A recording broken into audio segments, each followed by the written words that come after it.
சிவாய நம. திருச்சிற்றம்பலம். அனைவருக்கும் வணக்கம். இன்றைய பொழிவு வித்தியாசமான ஒரு கோணத்தில் திருமுறையை பார்க்க போகிறோம். 7ஆம் திருமுறையில், அதாவது நம்பி ஆரூரர் அருளி செய்த திருப்பாட்டு என்று சொல்லப்படுகின்ற 7ஆம் திருமுறையில் நவரசம் என்பது தான் நாம் இன்னைக்கு பார்க்க போகிற பொழிவு. இதில் என்ன ஒரு சிறப்பு அப்படின்னா, இப்போ நாம் பேச போகிற பொழிவின் சாரம் ஒரு 3 ஆண்டுகளுக்கு முன்னாடி பாண்டிச்சேரியை சேர்ந்த பூங்காவனம் நாயக்கர் ஐயாவுடைய உழவாரம் அவர்கள் பேரவையின் சார்பில் வெளியிட்ட மலரில் அடியனுடைய கட்டுரையாக வருவதற்கு பெருமானின் கருணை துணை நின்றது. ஒரு 3 வருடங்களுக்கு பிறகு இப்போது ஒலி வடிவம் பெறுவதற்கு பெருமானின் கருணை துணை நிற்கின்றது.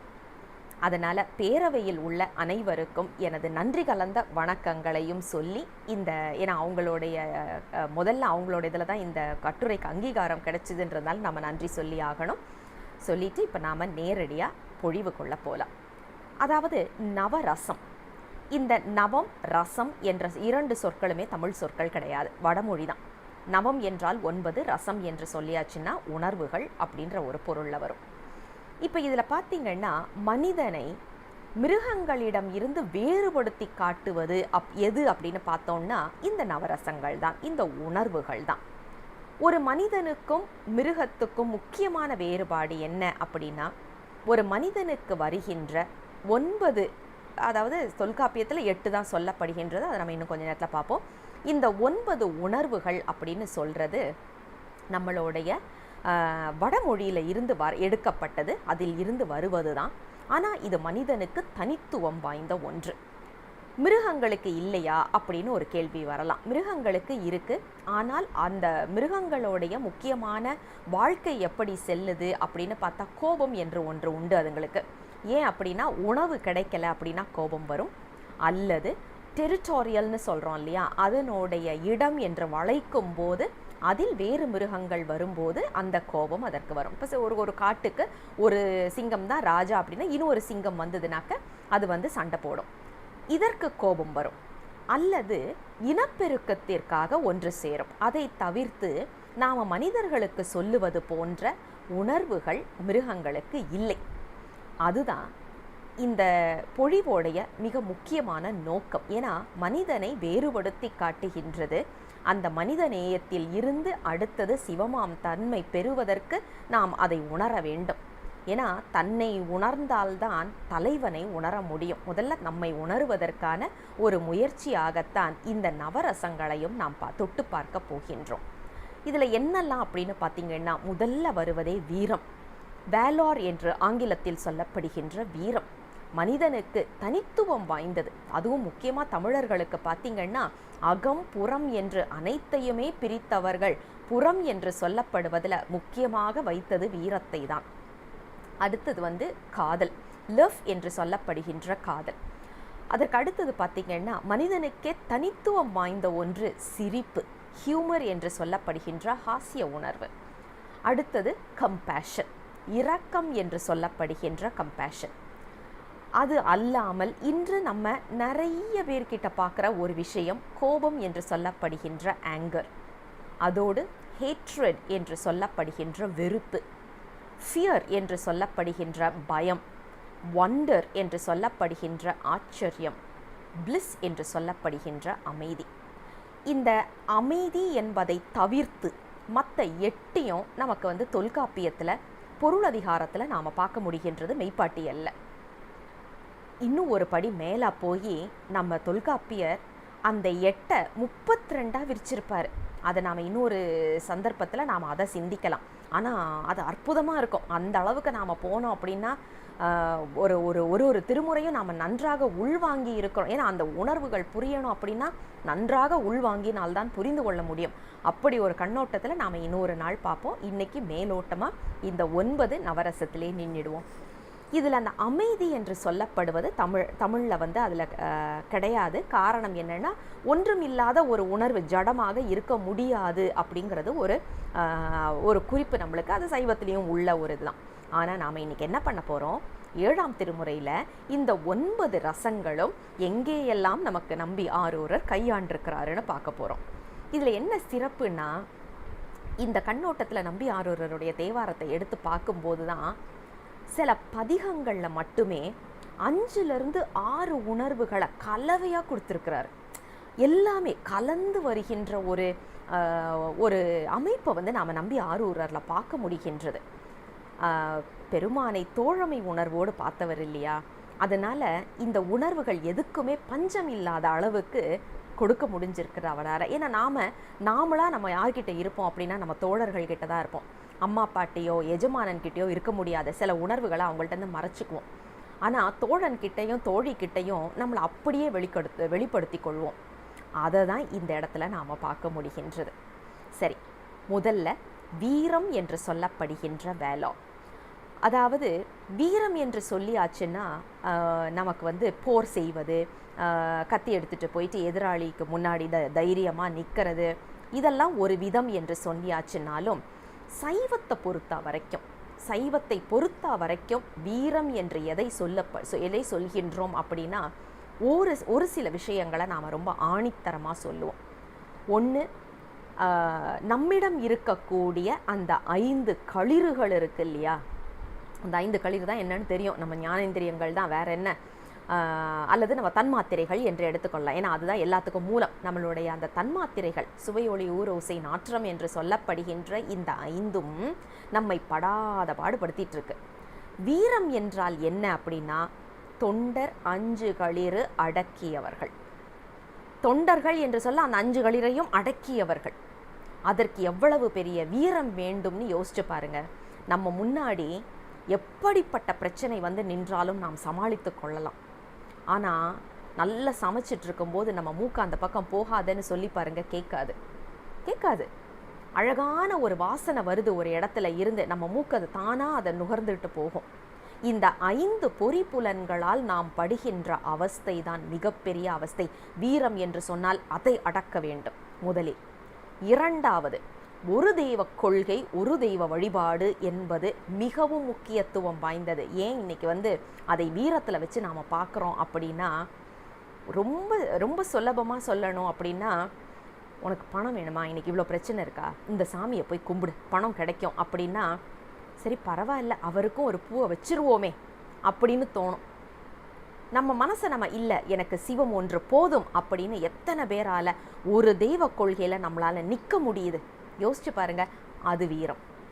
அது நிற்க முடிஞ்சதுன்னா வீரம். இல்லை எனக்கு சிவம் மட்டும் போதும், சிவம் எனக்கு கொடுத்தால் நான் வாங்கி கொள்கின்றேன், இல்லையா அவரால் கொடுக்க முடியலன்னா வேற யாராலையும் கொடுக்க முடியாது அப்படின்ற அந்த ஆணித்தரமான ஒரு நம்பிக்கை, அந்த உரைப்போடு நாம் நிற்பது வீரம்.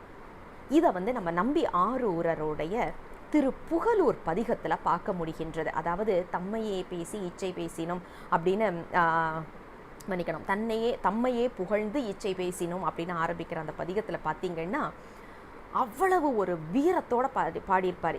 அவனன்னு போய் புகழ்ந்துட்டு நிற்காத, யாரை புகழ்ந்துட்டு நின்னாலும் உனக்கு ஒன்றும் கிடைக்க போகிறதில்லை. திருப்புகலூரில் இருக்கிற எங்கள் பெருமானை புகழ்ந்து பாடி போற்றி நில்லு, உனக்கு வேண்டியது எது தேவையோ நீ கேட்பதற்கு முன்னாடியே உனக்கு கொடுத்து அருள் செய்வான் அப்படின்னு உயிர்களை ஆற்றுப்படுத்தி அந்த வீரத்தினை நமக்கு புகட்டி நிற்ப. நீங்கள் அந்த பதிகத்தை எடுத்து படிச்சுட்டு அதுக்கப்புறம் நாம் வந்து வேற எந்த சிறுதெய்வ வழிபாட்டிலையும் நாம் போக முடியாத அளவுக்கு நம்ம வந்து ஒரு கட்டு போட்டு நிறுத்தி வச்சுருக்கோம். அந்த அளவுக்கு உள்ள பதிகம் இந்த தம்மையே புகழ்ந்து இச்சை பேசினோம். ஆக நாம் செய்ய வேண்டியது என்னன்னா, இங்கே சாப்பாடு கிடைக்குது, அங்கே நல்ல காட்சி கிடைக்குது, இங்கே நல்ல உடலுக்கு சுகம் கிடைக்கிறது அப்படின்னு ஒவ்வொரு இடமா தேடி இந்த 5 களிறுகள் நம்மை ஒவ்வொரு இடத்துல இழுக்கும் போதும் எனக்கு என் தெய்வம் என் கடவுள் இருக்கின்றார், என்னை வழி நடத்துவதற்கு என் பெருமான் இருக்கின்றார் என்று அந்த வீரத்தோடு நாம் நிற்க வேண்டும் என்பதுதான் இந்த முதல் குறிப்பு. அடுத்தது மனிதனுக்கே உள்ள ஒரு சிரிப்பு, அதாவது ஹியூமர் என்று சொல்லப்படுகின்ற ஹாஸ்ய உணர்வு. இதை வந்து நீங்கள் நம்பி ஆரூரரில் நிறைய பார்க்கலாம். அதாவது பெருமானுக்கும் இவருக்கும் உள்ள தோழமையில் வந்துட்டு இவர் ரொம்ப இறங்கி போய் கிண்டல் பண்ணியிருப்பார் சாமியை. ஒரு சில இடங்கள்லாம் வந்துட்டு சொல்லுவார், எனக்கு தெரியுது, எனக்கு ஏன் நீ கொடுக்க மாட்டேங்கிறன்னு எனக்கு தெரியுது, எவ்வளவு கொடுக்கறதுன்னு அப்படின்னு யோசிச்சுட்டு தானே இருக்கிற, தொண்டர்களுக்கும் எனக்கும் எவ்வளவு கொடுக்கறதுன்னு உனக்கு தெரியாமல் ஒரு குழப்பத்தில் தானே இருக்கிற, அந்த குழப்பம் உனக்கு வேண்டாம். ஏன்னா ஒரு பாட்டில் இருக்குது, அவர் அதையும் சொல்லுவார், புட்டில் என்று அந்த வார்த்தையை சொல்வார். ஒரு பாட்டில் இருக்குது, அதுக்குள்ளே எவ்வளவு பஞ்சு வச்சு அடைச்சாலும் தாங்கிக்கும். அந்த மாதிரி நீங்கள் எனக்கு எவ்வளவு கொடுத்தாலும் நான் தாங்கிக்குவேன், கொடுங்க கொடுங்க அப்படின்னு சொல்லுவார். அந்த அந்த சிரிப்போடு வருகின்ற அந்த உணர்வு இருக்கு இல்லையா, அதை வந்து நாம் ரசித்து பார்க்க முடியும் நம்பி ஆரூரரோடு. அவர் அழகாக சொல்லுவார், ஒரு பாட்டிலில் ஒரு பஞ்சை வச்சு எவ்வளவு அடைச்சாலும் தாங்கும், அது மாதிரி நாங்களும் தாங்கிக்குவோம், எங்களுக்கு எவ்வளவு கொடுக்குறதுன்னு குழப்பத்தில் இருக்காத, கொடுத்துரு அப்படின்னுவார். அதே மாதிரி சாமி கிட்ட போய் எல்லாத்தையும் கேட்டு நிற்பார். எல்லாம் கேட்டுட்டு நிற்பாருன்னா, உனக்கு என்ன, நீ பாட்டுக்கு வந்து பிச்சை எடுத்துக்கிட்டு இருக்கிற, உனக்கு வந்து ஆடை ஆபரணம் ஒன்றும் இல்லை, உன்னை நம்பி நாங்கள் வந்தோன்னா எனக்கு நீங்கள் என்ன கொடுப்ப அப்படின்னு கேட்பார். அதாவது இப்போ ஒரு எஜமானன் கிட்ட போய் நாம் வேலைக்கு சேர்றோன்னு வைங்களேன், அப்போ அந்த எஜமானனால் நம்மளை காப்பாற்ற முடியுமா, நமக்கு உடலை மறைப்பதற்கு ஆடையும் வீடும் உணவும் கொடுக்க முடியுமா அப்படின்னு ஒரு கேள்வி நமக்கு வந்து நிற்கும்.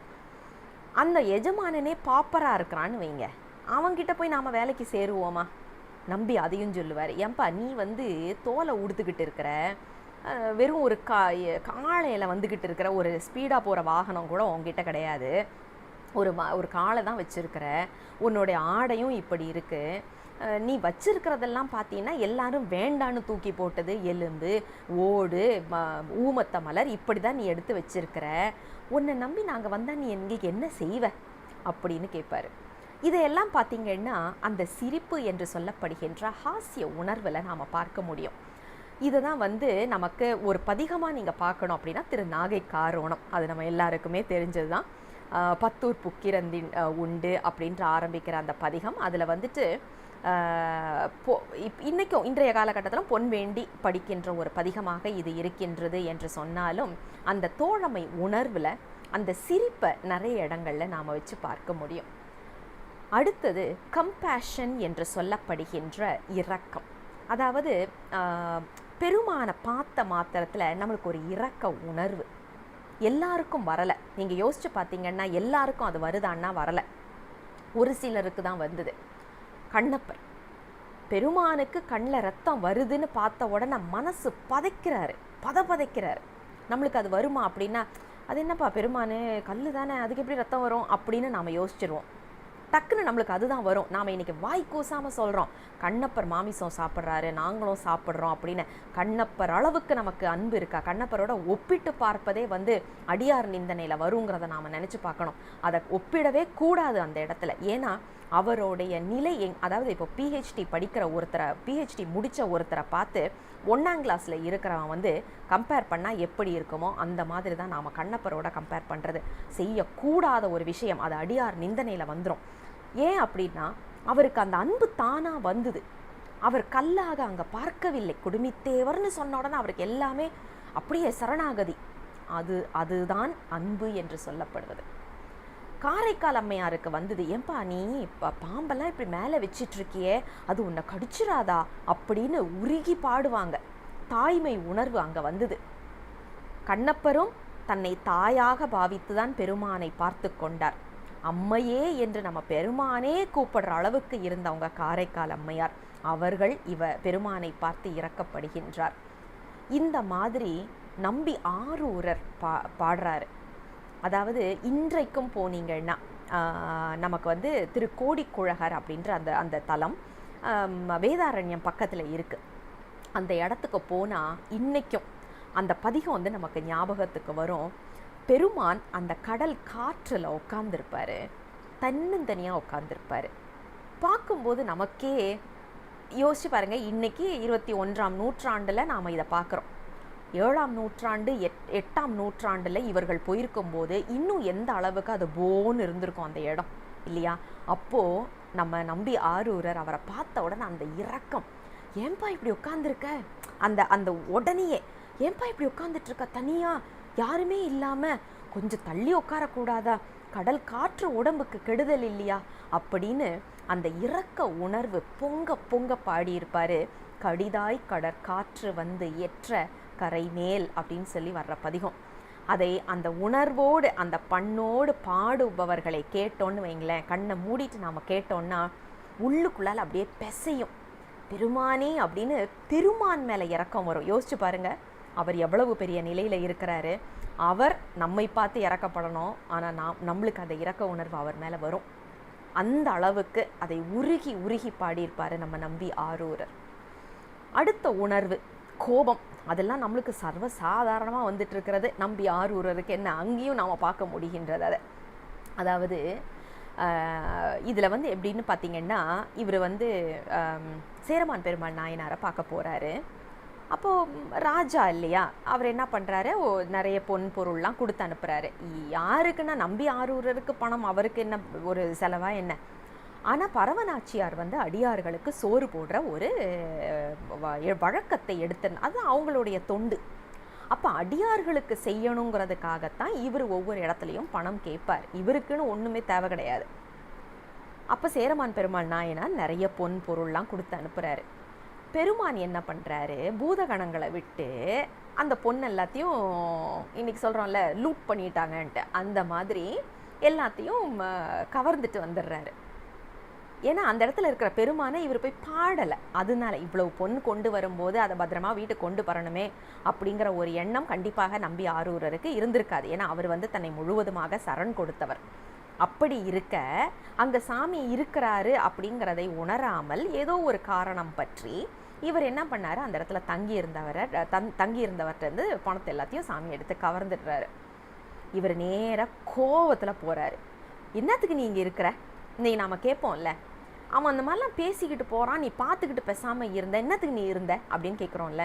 அதே மாதிரி சாமி கிட்ட போய் கேட்குறார், எத்துக்கு இங்கே இருந்தீர் எம்பிரானீரே, அவன் வந்து தூக்கிட்டு போகிறான், வந்து கொள்ளையடிச்சிட்டு போகிறான், நீ இந்த ஊரில் காவல்னு வேற உட்காந்துக்கிட்டு இருக்கிற, உனக்கு ஒரு வாகனம் தான் இருக்குல்ல, அதுக்கு என்ன கால் ஒடிஞ்சு போச்சா, ஏன் நீ வந்து அதை காப்பாற்றலை அப்படின்னு சொல்லிட்டு அந்த அந்த கோபத்தை ஒரு குழந்தை வந்து ஒரு கோபத்தை எப்படி வெளிப்படுத்துமோ அந்த ஒரு அப்படி ஒரு அந்த ஒரு அழகாக இருக்கும். அந்த பதிகம் படிக்கும்போது ஒவ்வொன்றா கேட்பாரு, உனக்கே உன்னை காப்பாற்றிக்க தெரியலை, இதில் ஏன் உன் பொண்டாட்டியும் கூட்டிகிட்டு வந்து வச்சு உட்காந்துட்ருக்கிற இந்த இடத்துல அப்படின்னு சொல்லிட்டு கோபமாக அந்த பதிகம் முழுவதுமே இவருடைய அந்த கோபத்தை மிக அழகாக வெளிப்படுத்தி இருப்பார்.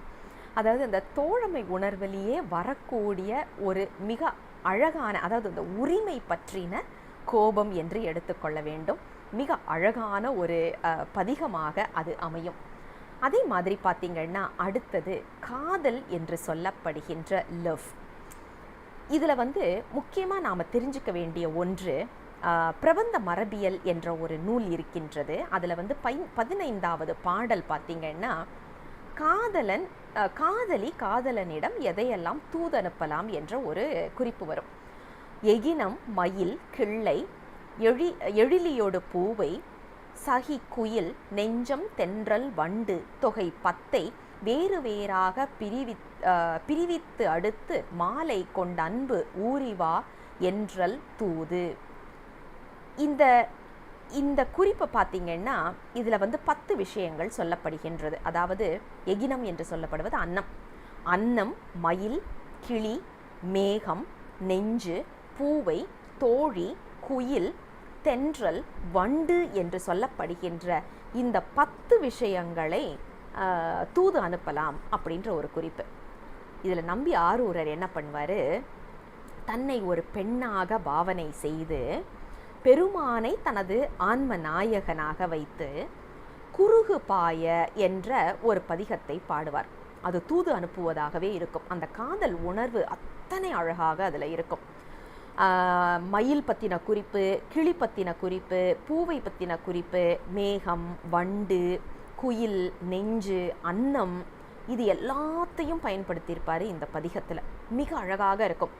மேகம் மட்டும் அடியனுடைய கண்ணில் படலை, ஆனால் எங்கேயாவது இருக்கும் அப்படின்னாக்க தமிழ் அறிந்த சான்றோர்கள் எனக்கு கொஞ்சம் அதில் எடுத்து சொல்லணும். ஆனால் எனக்கு தெரிஞ்சு 9 வந்து இந்த இடத்துல குறிப்பிட்டிருக்கிறாரு இந்த பதிகத்தில்.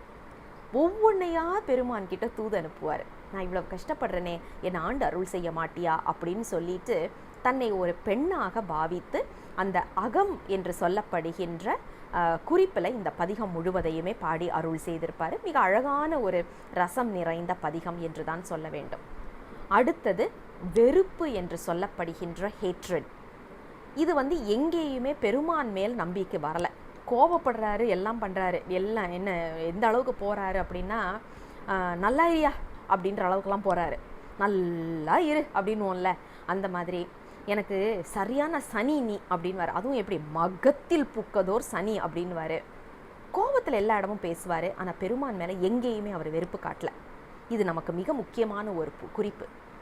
நாம் யாரை வெறுக்க முடியும் அப்படின்னா பெருமானை முடியாது. ஏன்னா அவன் நம்மளோட ஒன்றாய் உடனாய் வேறாய் நம்மளை செயல்படுத்தி கொண்டு இருக்கின்றான். அங்கே வெறுப்பு காமிக்க முடியாது. ஆனால் நம்ம மேலேயே நமக்கு வெறுப்பு வரலாம். நம்பி ஆரூரர் அதை தான் இங்கே சொல்கிறார். அதாவது கழுதை குங்குமம் என்று ஆரம்பிக்கின்ற பதிகம் பார்த்திங்கன்னா திருவிடை மருதூர் பதிகம் மிக அற்புதமான ஆழமான கருத்து உடைய பதிகம். அதில் சொல்லுவார், ஏன்பா இந்த மாதிரி நிலையில்லாதவற்றையெல்லாம் நிலை நிலை என்று சொல்லி இப்படி பண்ணிட்டு இருக்கீங்க அப்படின்னு அந்த ஒரு வெறுப்பு ததும்ப ஒரு பதிகம் அருளி செய்திருப்பார். அதாவது நம்மளையே பார்த்து அதெல்லாம் அந்த பதிகத்தெல்லாம் படித்து முடித்ததுக்கப்புறம் சி இப்படிப்பட்ட ஒரு பிறவியா நான் அப்படின்னு நம்மளை நாமளே ஒரு சுய பரிசோதனை செய்துக்கிற அளவுக்கு அருளி செய்திருப்பார் அந்த பதிகத்தை. அந்த பதிகம்லாம் எடுத்து நாம் படிக்கும் போதே அழுக வரும். எப்படிப்பட்ட ஒரு வாழ்க்கையை நான் வாழ்ந்துட்டேன் சாமி, இவ்வளவு நாள் உன்னை தெரியாத ஒரு வாழ்க்கையை நான் வாழ்ந்துட்டேனே அப்படின்னு உருக வைக்கும். உருகலை அப்படின்னா நாம் அந்த பதிகத்தை ஒழுங்காக படிக்கலைன்னு தான் பொருள். ஏன்னா அந்த பதிகம் அவ்வளவு அருமையாக இருக்கும். அதை இன்னும் ஒரு காலத்தில் நாம் சிந்திக்கலாம். ஆக வெறுப்பு என்பதையும் பார்த்துட்டோம். அடுத்தது பயம், ஃபியர் என்று சொல்லப்படுகின்ற பயம். நிறைய இடத்துல நம்பி ஆரூரர் பெருமான் கிட்ட போய் அஞ்சேல் என்று சொல்லு, என்னை பயப்படாதன்னு சொல்லு, என்னை பயப்படாதன்னு சொல்லு, நீ என்னை ஆட்கொண்டுட்டேன்னு எனக்கு சொல்லு அப்படின்னு நிறைய இடங்களில் பாடியிருப்பார். அதில் மிக முக்கியத்துவம் வாய்ந்த ஒரு இடம் பார்த்திங்கன்னா அவருக்கு கண் போகுது. ஒற்றியூர்லேருந்து வெளியில் வர்றாரு. வந்தோடனே அவருக்கு கண் பார்வை போயிடுது. அப்போது ஒவ்வொரு இடமா அப்படி பாடிக்கிட்டே வர்றாரு. சாமி கண் கொடுக்கலை. இவருக்கு பயம் வருது. என்னடா இது, நம்ம ஒரு பதிகம் பாடினாலே நம்மளுக்கு கொடுத்துருவாரே சாமி, இன்னும் ஒன்றும் கொடுக்கலையே அப்படின்னு சொல்லிட்டு ஒரு பயம் வருது. அப்போது வட திருமுல்லை வாயில் போகிறாரு. அப்போது என்ன பண்ணுறாரு, சும்மா ஒரு இதாட்டு சரி எனக்கு ஒரு கோலாவது கூட அப்படின்னுறாரு. என்ன பொருள்னா எனக்கு கண்ணு கொடு, இல்லைன்னா ஒரு கோலாவது கூட அப்படின்னுறாரு. அதுக்கப்புறம் நேராக திருவெண்பாக்கம் போகிறாரு. திருவெண்பாக்கம் போன உடனே பெருமான் கோல் கொடுத்துட்றாரு. கொடுத்த உடனே இவருக்கு மனசில் பயம் வருது.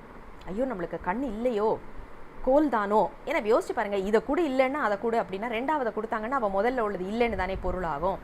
அப்போ அவருக்கு ஒரு பயம் வருது. அப்போதான் பிழையுடன பொறுத்தருள்வீர் என்று சொல்லி அந்த பதிகத்தை அவர் அருளி செய்வார். அந்த பதிகத்தில் ஒரு பயம் கலந்த உணர்வு நமக்கு தெரியும். உதாரணத்துக்கு தர்மபுரம் சுவாமிநாதன் ஐயா பாடுறதை மட்டும் நீங்கள் கேட்டு பாருங்கள். அந்த பய உணர்வை அப்படியே அவர் வெளியில் கொண்டு வந்திருப்பார். அந்த அளவுக்கு இன்னும் வேறு யாருடைய எல்லாத்துலேயும் அந்த ஒரு ஜாலியாக கொண்டு போயிடுறாங்க இந்த பதிகத்தை. ஆனால் அவருடைய பதிகத்தில் அவர் அதை சுத்தாங்கமாக எடுப்பார் பாருங்க. எடுத்துட்டு அவர் அதை பாட ஆரம்பிக்கும் போது கண்ணை மூடி நீங்கள் அப்படியே அதில் லயிச்சு கேட்டிங்கன்னா அந்த அடிவயிறு பெசையும்னு சொல்லுவோம் இல்லையா, பயத்தில் அந்த உணர்வு நமக்கு வரும். பிழையுடனை மட்டும் அந்த ஒரு உணர்வை கொடுப்பார். மற்ற எல்லா இடத்துலையும் எனக்கு அஞ்சல்னு சொல்லு, என்னை பயப்படாதன்னு சொல்லின்னு பெருமான்ட்ட ஆற்றுப்படுத்துவதற்கு தான் கேட்பாரு. ஆனால் இந்த பதிகத்தில் மட்டும் அது அப்படியே அந்த ஒரு உணர்வு வரும். என்ன வெறுப்பு மாதிரி பார்த்தாருப்பா, வெறுப்பானவனை நாம் பார்ப்போம்ல, ஒரு கீழ்ப்பட்ட ஒருத்தனை சீ அப்படின்னு பார்ப்போம்ல, ஏன்னா அந்த மாதிரி சாமி பார்த்துட்டு அதை சொல்ல சொல்ல அப்படியே அவருடைய அந்த பயம், ஒரு இரக்கம் என்று சொல்ல அனைத்தும் கலந்து வந்திருக்கும் இந்த பதிகத்தில். அருமையான ஒரு பதிகம். இதை சீகாமரம் பண்ணில் நாம் எடுத்து பாடும்போது அந்த பயத்தை நம் மனத்தில் நிறுத்தி பாடணும்னு வைங்களேன், அந்த அந்த உணர்வே தனியாக வரும். சரி, அடுத்தது ஆச்சரியம் என்று சொல்லப்படுகின்ற ஒண்டர். நம்பிக்கை நிறைய இடத்துல அது கொடுத்துருக்கிறார் சாமி. அட அப்படிங்கிற அளவுக்கு சொல்லுவார். கூடலையாற்றூரில் மிக முக்கியத்துவம் வாய்ந்தது, அதாவது வடி உடை மழு ஏந்தி அப்படின்னு சொல்லி அந்த பதிகம் இருக்கு இல்லையா, அதில் நம்பி ஆரூரரை வந்துட்டுருக்கிறாரு. அப்போ அவருக்கு வழி தெரியலை அப்படின்ன உடனே அவர் முதுகுன்றம் போகணுன்னு கேட்குறாரு. ஒரு அந்தனர் அந்த பக்கம் வர்றாரு. வா நான் அந்த பக்கம் தான் போகிறேன் அப்படின்னு கூட்டிகிட்டு போகிறேன்னு சொல்லிட்டு நேராக ஆப்போசிட் டைரெக்ஷனில் கூட்டிகிட்டு போகிறாரு. யோசிச்சு பாருங்கள், ஒரு இடத்துக்கு நாம் போகணும் அப்படின்னா மொத்தமாக அப்படியே மாற்றி வேற ஒரு வழியில் கூட்டிகிட்டு போயிடுறாரு. ஆனால் நம்பிக்கை தெரியாததுனால இந்த அந்தனரை பின்தொடர்ந்து போகிறாரு. போனால் கூடலையாற்றூருக்கு போக போக போக அப்படியே அவர் மறைகிறாரு. அப்போதான் இவருக்கு ஆச்சரியம். அட அப்படின்னு, அதாவது அடிகள் இவ்வழி போந்த அதிசயம் அறியேனே. அப்படியே ஆச்சரியப்பட்டு, நீ என்னை கூட்டிட்டு வந்தியா சாமி, நான் இங்கே கோயிலுக்கு வரணும்னு என்ன ஆசையோடு கூட்டிகிட்டு வந்தியா சாமி அப்படின்னு அந்த ஆச்சரியம் பொங்க பொங்க இந்த பதிகத்தை அருளி செய்திருப்பார். அருமையாக இருக்கும். அதை அப்படியே மனசில் நிறுத்துவார். அந்த ஆச்சரியத்தை ஒவ்வொரு பாடல்லையும், நீயா வந்த, என்னை கூட்டிகிட்டு போகிறதுக்கு நீயா வந்த அப்படின்னு சொல்லி அப்படியே அந்த ஆச்சரியப்பட்டு ஒரு பதிகம் அருளி செய்திருப்பார். அருமையான ஒரு உணர்வாக அது இருக்கும். அடுத்தது நிறைவான உணர்வு, அமைதி என்று சொல்லப்படுவது. நான் ஏற்கனவே சொன்ன மாதிரி இதை தொல்காப்பியத்தில் நாம் பார்க்க முடியாது. ஏன்னா ஒன்றுமே இல்லாமல் சடம் போல இருப்பது மனிதர்களுக்கு சரிப்பட்டு வராது அப்படிங்கிறது தொல்காப்பியருடைய ஆணித்தரமான நம்பிக்கை. அது நமக்கும் தெரியும். யோசிச்சு பாருங்கள், ஒரு 2 நிமிஷம் அமைதியாக நம்மளால் உட்கார முடியுதான்னா உட்கார முடியல. கட்டி போட்டிருந்தா கூட ஊன்னு போராடிக்கிட்டு இருப்போம். நம்ம மனசு எங்கேயோ அதுக்குள்ளால போயிடும். நம்ம வாய் ஒரு பக்கம் நம்மளை இழுத்துட்டு போகும், நம்ம கண் ஒரு பக்கம் நம்மளை இழுத்துட்டு போகும். எதுவுமே இல்லாமல் சலனமாக ஒரு சடம் போல் இருப்பது என்பது மனிதர்களால் முடியாத ஒரு செயல். ஆனால் நம்பி ஆரூரர் அதற்கும் விதிவிலக்கு. ஏன் அப்படி சொல்கிறோம் அப்படின்னா, தான் என்னை முன்படைத்தான் பதிகத்தை எடுத்து படித்து பாருங்க. அந்த அமைதி என்று சொல்லப்படுகின்ற உணர்வை மிக அழகாக அதில் கொண்டு வந்திருப்பார். வெறுத்தேன் மனை வாழ்க்கையை விட்டொழிந்தேன் அப்படின்றவர். எனக்கு போதும், எல்லாம் போதும் சாமி, எல்லாம் போதும்.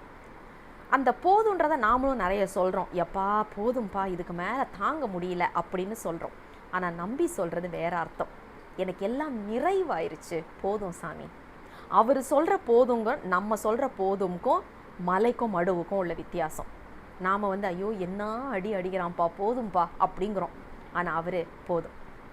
அந்த வித்தியாசத்தை தான் என்னை முன்படைத்தான்ல நீங்கள் பார்க்க முடியும். அற்புதமான ஒரு பதிகம். இதை பாடி கேட்டு அழாமல் ஒருவர் இருந்திருக்கின்றார் என்று இதுவரை நான் பார்த்ததில்லை. அப்படி ஒரு அற்புத பதிகம். பெருமானே நம்பி ஆரூரரை பார்த்து நம் தமர் ஊரன் அப்படின்னு சொல்கிறார். யோசிச்சு பாருங்க, சாமி சொல்கிற ஒரு வார்த்தை. யாருப்பா இது அப்படின்னா, நம் தமர் ஊரன் என்றான் நொடித்தான் மலை உத்தமனே. அப்படியே அந்த சலனமற்ற ஒரு உணர்வை நமக்கு கொடுக்கக்கூடியது தானனை முன்படைத்தான். ஆனால் இதை கேட்கும்போது நம்மளுக்குள்ளால ஒரு அழுக வரும், எல்லாம் வரும், அந்த உணர்வுகள்லாம் வரும். ஆனால் நம்பி பாடும்போது சலனமற்ற ஒரு நிலை அவருக்கு கொடுத்திருந்தார் பெருமான் என்பதுதான் நிதர்சனமான உண்மை. ஆக நாம் இப்போ 9 ரசங்கள், அதாவது 9 உணர்வுகளை பற்றி நம்பி ஆரூரரில் தொட்டு பார்த்துருக்கோம். வீரம், காதல், சிரிப்பு, இரக்கம், கோபம், வெறுப்பு, பயம், ஆச்சரியம், அமைதி என்று சொல்லப்படுகின்ற இந்த 9ஐயும் ஓரளவுக்கு தொட்டு பார்த்தோம். மேற்கொண்டு அதிகப்படியாக செல்வதற்கு பதிகங்களை எடுத்து படித்து பாருங்கள். நம்பி ஆரூரர் உங்களுக்கே மனதில் நின்று அந்தந்த உணர்வுகளை ஊட்டுவார் என்று சொல்லி இந்த பதிவை நிறைவுக்கு கொண்டு வருகின்றேன். தென்னாடுடைய சிவனே போற்றி, எந்நாட்டவர்க்கும் இறைவா போற்றி, அண்ணாமலையம் அண்ணா போற்றி, கண்ணார் அமுத கடலே போற்றி. சிவசிவ திருச்சிற்றம்பலம்.